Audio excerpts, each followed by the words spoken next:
Para algunos, la izquierda de Latinoamérica y el Caribe está en una etapa final de sus presencias gubernamentales en los distintos gobiernos, en los países donde se asentó esta visión progresista. Para otro, la izquierda sigue actual. Pero lo cierto es que se ha generado mucho ruido, y mucho ruido se ha generado con bases básicamente a dos elementos. Un tema, el de la economía, y el otro tema, el de la corrupción. Pero la pregunta es si realmente estos dos temas responden básicamente a un comportamiento inadecuado de la izquierda, a una falta de capacidad de gestión, o responden sencillamente a una visibilidad mediática que se ha construido a partir de la necesidad de una derecha de recobrar el poder en Latinoamérica y el Caribe. Para tratar y despejar estas dudas y esta ecuación, hemos invitado a Hernán Reyes, analista internacional y académico en la Universidad Andina Simón Bolívar. Hernán, qué gusto tenerte. Carlos, un gusto para mí estar aquí en Canal Público. ¿Qué está pasando con la izquierda latinoamericana y el Caribe? ¿Hacia dónde va? Está enfrentando dos temas, como dije en la introducción. El tema económico, que afecta a todos los países. Yo diría que es un problema global, pero tiene un impacto tremendo en Latinoamérica y el Caribe, y fundamental en los gobiernos progresistas. Y el tema de la corrupción. Bueno, creo que hay que distinguir tres cosas para poder interpretar a fondo el asunto. Primero, la crisis económica que se vive es una crisis a nivel mundial, es una crisis cíclica, es una crisis sistémica. Es una crisis producida por la, como diría Harvey, por la sobreacumulación permanente del sistema capitalista. Afecta a todos los países en mayor o menor medida. Ya fue afectado a Estados Unidos años atrás, ya fue afectada a Europa fuertemente años atrás. Ha venido el coletazo también a América Latina ahora con la apreciación del dólar y la caída tan abrupta en los precios del recurso fundamental para muchos países como el petróleo, el recurso energético. Eso es una cosa. Segundo, hay que distinguir entre ciclos electorales y ciclos de emergencia política. Creo que en América Latina los ciclos electorales de la izquierda efectivamente tienen reveses. El caso de Venezuela es uno de ellos, el caso de Argentina es otro de ellos. Hay problemas en Brasil, problemas muy serios en Brasil. Pero de ahí a decir que la propuesta que la izquierda progresista latinoamericana ha hecho estos últimos 14, 15 años en toda la región finalmente fue fallida, fue fracasada, hay mucho trecho. Creo que la izquierda, con la base social que ha creado, con la propuesta de retomar al Estado como el agente fundamental para redistribuir la riqueza y poder disminuir las brechas de desigualdad, es una propuesta que inclusive la derecha, que eventualmente pueda ganar electoralmente en algunos países, va a ser muy difícil que pueda revertir. Ahora, el tema, y antes de pasar hacia dónde vamos realmente, tú en tu análisis introduces el tema, esto es cíclico, y dices ya Estados Unidos pasó.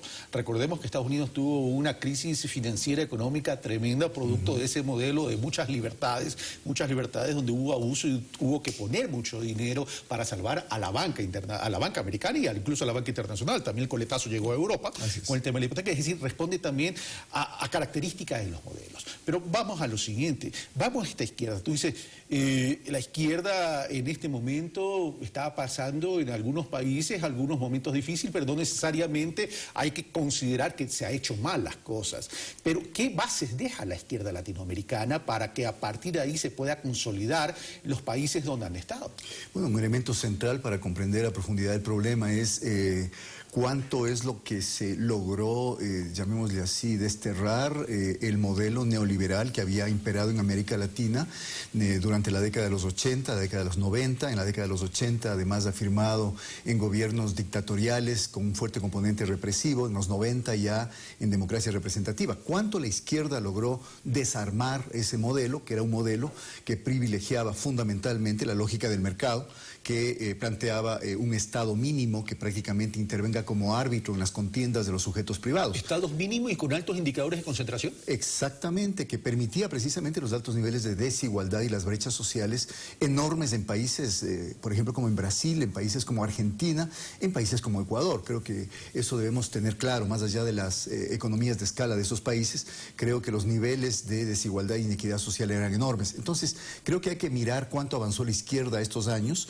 tratando de enfrentar ese modelo, tratando de que el Estado recupere un papel protagónico, pero quizá en algunos casos no pudiendo desarmar estructuralmente una cultura política imperante en América Latina. Fijémonos en clases medias. En Brasil, por ejemplo, que ahora está pasando estas dificultades tan grandes a nivel político, su gobierno, en Brasil el crecimiento de los estratos de clase media es enorme, es inédito. Y sin embargo, esas mismas clases medias que se han beneficiado en tanto con los niveles de redistribución estatal, ahora precisamente tienden hacia apoyar a sectores de la derecha. ¿Es un tema cultural de la población latinoamericana y el Caribe, o es un tema que los gobiernos progresistas dejaron de ser proyectos políticos, se convirtieron tan solo en gobiernos y descuidaron construcción de sujetos políticos? Hay ambas cosas. Yo creo que hay límites estructurales a la propuesta de modelo post-neoliberal de estos gobiernos progresistas o de izquierda, y por el otro lado también hay un elemento cultural que finalmente impide que estos propios gobiernos asienten una base social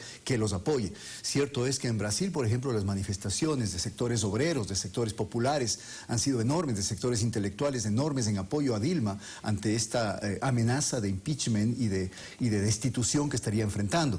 Pero no es menos cierto que durante los procesos de funcionamiento y de gestión gubernamental, muchas veces los gobiernos no han hecho todo lo posible para acercarse a esas bases sociales, para mantener permanente puente y contacto con esos sectores que finalmente los llevaron al poder. Y ese es un elemento de cuidado que también nosotros tenemos que considerar en Ecuador. Ahora, pero hay una ecuación que puede ser catastrófica dentro de toda esta ambientación política que se está viviendo en Latinoamérica y el Caribe. Lo había dicho en la introducción. Uno es el tema económico, que independientemente de cuáles sean sus orígenes, los efectos se los sienten en la cotidianidad. Pero el otro es la construcción de una percepción de corrupción que cuando se asocia con el problema económico, la gente dice: hasta aquí nomás. Y eso puede perjudicar a una continuidad. En ese sentido, a ver, no hay que meter las manos al fuego tampoco, porque si bien se presume que todo el mundo es inocente hasta que se puede ver lo contrario, tampoco se puede decir que hay pruebas de inocencia de todas estas señales de corrupción. Es decir, los gobiernos progresistas, en el manejo, en el ejercicio de su gobierno, ¿no han sido muy timoratos en luchar contra la corrupción? Bueno, yo creo que ese es un elemento que habría que ir analizando caso por caso, pero lo que sí es importante y de fondo es que la derecha en todos los países, cuando han enfrentado precisamente a la izquierda en el poder, lo que han hecho es utilizar la enorme maquinaria mediática. De hecho, uno de los elementos que a mí me parece donde menos se ha avanzado en América Latina es en desmontar esta monopolización de la opinión pública, de la voz común, llamémosle así, en unos pocos medios de comunicación ligados estratégicamente con los intereses de la derecha. Se los voy replicando. La derecha lo que ha hecho es precisamente atacar a la izquierda en el poder con el discurso de corrupción. Y en esto las redes sociales se han convertido en aliadas estratégicas. Se han convertido en aliadas estratégicas, no tanto para construir una propuesta política nueva, porque la derecha efectivamente sin este apoyo mediático no tendría un proyecto distinto y una propuesta diferente, pero sí para deslegitimar y para afectar la credibilidad de estos gobiernos populistas, pero si analizamos progresistas el de izquierda. comportamiento de la derecha, está utilizando estrategias de marketing político para asumir un cierto discurso parecido a una izquierda moderada, pasó en Argentina, a efectos de poder ganar terreno. En ese sentido, la izquierda no está filosofando mucho y no está utilizando armas eficaces para contrarrestar. Por supuesto, en una época donde hay mucha indiferencia hacia la política, donde hay una enorme desideologización, que es otro de los problemas que quizá no ha enfrentado adecuadamente estos gobiernos, la derecha lo que utiliza son estrategias burdas de marketing político, vendiendo a sus candidatos como un producto cualquiera. Las últimas declaraciones del señor Durán Barba respecto a lo que fueron las elecciones del alcalde de Quito, Mauricio Rodas, y cómo él lo que hizo es construir de la nada una marca, un producto, y venderlo, un político totalmente desconectado de la realidad local, es una prueba evidente y fehaciente de que efectivamente en un ambiente donde la gente no le importa mucho una discusión ideológica sobre la igualdad, sobre la libertad, sobre los derechos, sobre la democracia representativa, etcétera, si no le importa que le ofrezcan un producto que satisfaga sus deseos medidos a través de encuestas, yo creo que efectivamente esa es la estrategia de la derecha. De pronto aquí estamos frente a la gente que no quiere un deber ser, sino que utiliza más forma. El tema es cuál es la reacción de parte de la izquierda, por un lado, y por otro lado, el presidente de la República, Rafael Correa, y otros líderes latinoamericanos han comenzado a hablar de un nuevo Plan Cóndor. ¿Es real eso? Bueno, tenemos la idea de que hay una restauración conservadora. Yo creo que esto nunca desapareció. Llámele restauración conservadora, llámese reemergencia de la derecha, siempre la derecha estuvo pendiente de volver a recuperar el poder, al menos político, que había perdido.